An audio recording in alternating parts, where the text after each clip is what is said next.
যুক্তরাষ্ট্র, ইসরায়েল আর মধ্যপ্রাচ্যের বিভিন্ন অঞ্চলে পাল্টা দাঁত ভাঙা জবাব দিয়ে চলছে ইরানের অপারেশন ফতেহ খাইবার। সোমবার কুয়েতের আকাশে মিসাইল ছুড়ে একটি মার্কিন F-15 ফাইটার জেট ধ্বংস করেছে ইরান। তেল আবিব, হাইফা সহ ইসরায়েলের বিভিন্ন এলাকায় ব্যাপক ধ্বংসযজ্ঞ চালায় তেহরান। এর পাশাপাশি মধ্যপ্রাচ্যের বিভিন্ন দেশে থাকা মার্কিন ঘাঁটি লক্ষ্য করেও হামলা চলছে।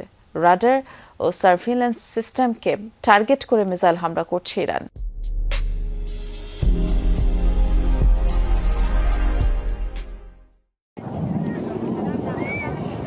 কুয়েতের আকাশসীমা পার করছিল মার্কিন F-15 ফাইটার জেটটি। হঠাৎ একটি ইরানি মিসাইল আঘাত হানে যুদ্ধ বিমানটিতে।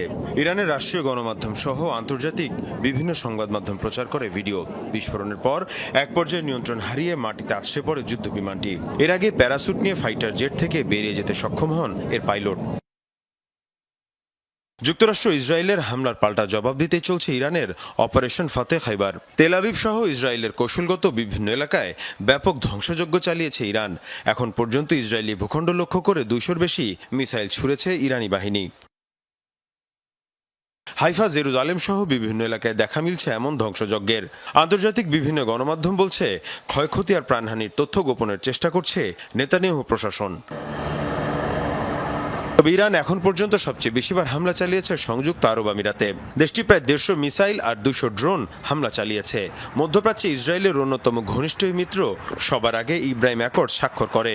অন্যদিকে UAEর আল ধাফরা এয়ারবেজে রয়েছে মার্কিন F-35 যুদ্ধবিমান, যা ইরানের বিরুদ্ধে হামলায় ব্যবহার হয়েছে। ইরানের প্রথম 2 দিনের হামলার লক্ষ্যবস্তু ছিল মধ্যপ্রাচ্যের বিভিন্ন দেশে থাকা রাডার সিস্টেমের মতো মার্কিন সার্ভেইলেন্স ইকুইপমেন্ট, যেগুলোকে যুক্তরাষ্ট্র এবং ইসরায়েলের জন্য আর্লি ওয়ার্নিং সিস্টেম বলা হয়ে থাকে। এই সতর্কতা ব্যবস্থা ধ্বংস করতে পারলে লক্ষ্যবস্তুতে আঘাতের পরিধি বেড়ে যাবে ইরানের। বাহরাইনকে বলা হয় মধ্যপ্রাচ্যে মার্কিন সামরিক শক্তির কেন্দ্র। সেখানে থাকা মার্কিন নেভাল বেজ এবং অন্যতম শক্তিশালী রাডার সিস্টেম ধ্বংস করেছে ইরান। এরই মধ্যে দেশটিকে লক্ষ্য করে 60টি মিসাইল আর 34টি ড্রোন ছুড়েছে IRGC।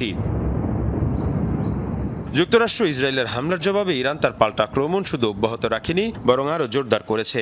সর্বোচ্চ ধর্মীয় নেতা খামেনির মৃত্যুর পর পরিবর্তন আনা হয়েছে যুদ্ধের কৌশলে। যুদ্ধের নেতৃত্বে আনা হয়েছে বিকেন্দ্রীকরণ, অর্থাৎ একটি নির্দিষ্ট কমান্ড সেন্টারের পরিবর্তে বহুমুখী নেতৃত্বে চলছে হামলা, যাতে একটি অংশ ক্ষতিগ্রস্ত হলেও বাকিরা চালিয়ে নিয়ে যেতে পারে লড়াই।